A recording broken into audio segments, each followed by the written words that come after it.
बांग्लादेश में छात्रों के उग्र प्रदर्शन के बीच 5 अगस्त को प्रधानमंत्री शेख हसीना को देश छोड़कर भागना पड़ा था। अब तक बांग्लादेश में आवामी लीग सरकार के खिलाफ हुई इस क्रांति के पीछे छात्रों के संगठनों की सबसे अहम भूमिका मानी जा रही थी।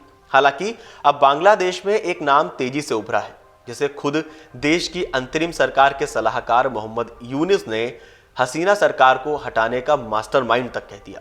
इस छात्र नेता का नाम है महफूज आलम, जिसके हालिया सोशल मीडिया पोस्ट ने भारत बांग्लादेश के रिश्तों में भी दरार डालने का काम किया।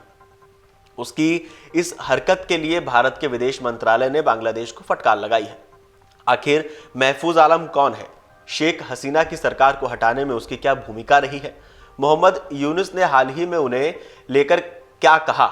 आलम के किस पोस्ट को लेकर विवाद शुरू हुआ और भारत ने उसकी हरकत लेक कोर यूनुस सरकार को क्या फटकार लगाई? आइए जानते हैं।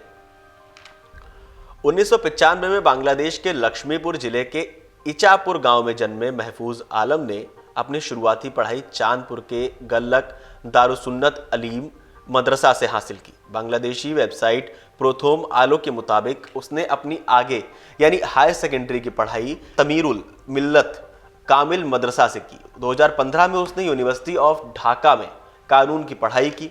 यहाँ पर वो छात्र राजनीति का हिस्सा बना।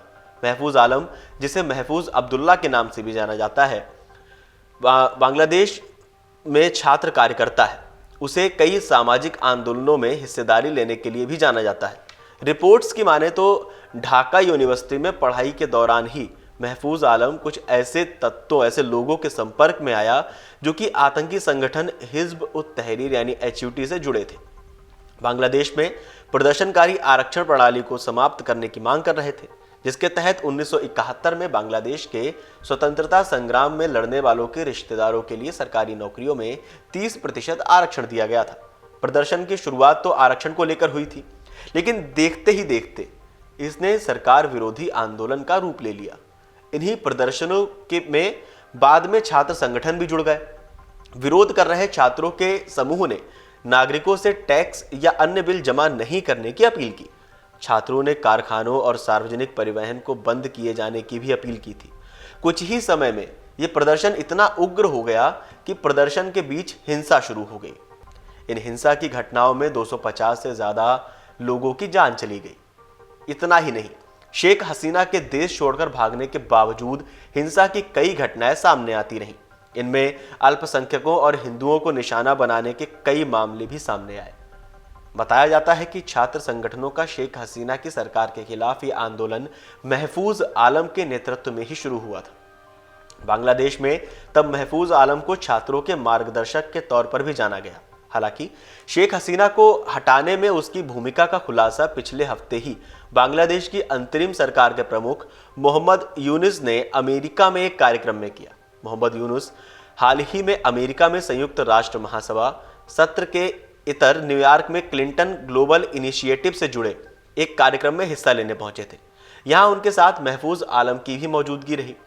इसी कार्यक्रम को संबोधित करते हुए मोहम्मद यूनुस ने महफूज को शेख हसीना को हटाने वाले छात्र आंदोलन के पीछे का दिमाग करार दिया। यूनुस ने कहा था कि छात्रों की ये क्रांति सावधानीपूर्वक डिजाइन की गई थी। यूनुस ने महफूज आलम की तरफ इशारा करते हुए कहा था कि ये पूरी क्रांति के पीछे का दिमाग है।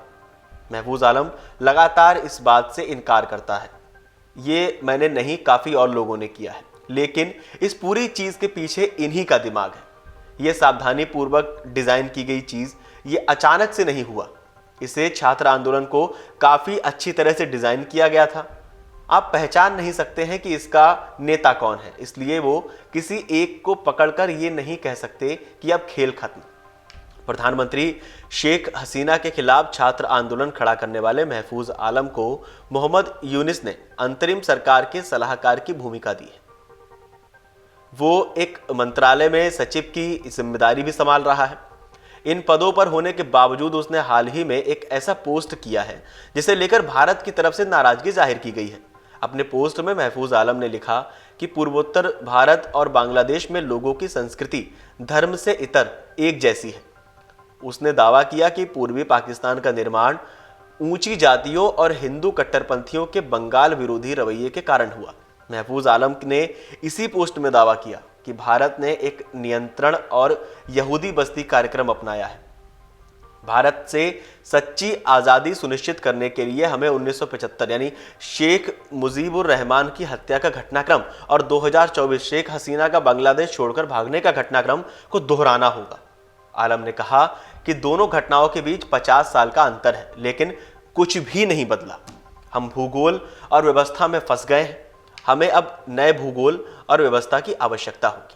अगर आप ये वीडियो YouTube पर देख रहे हैं तो हमारे चैनल को सब्सक्राइब कर बेल आइकन दबाएं और Facebook पर देख रहे हैं तो हमारे पेज को लाइक करें। 8 मिलियन प्लस सब्सक्राइबर, आपके इस भरोसे के लिए बहुत धन्यवाद।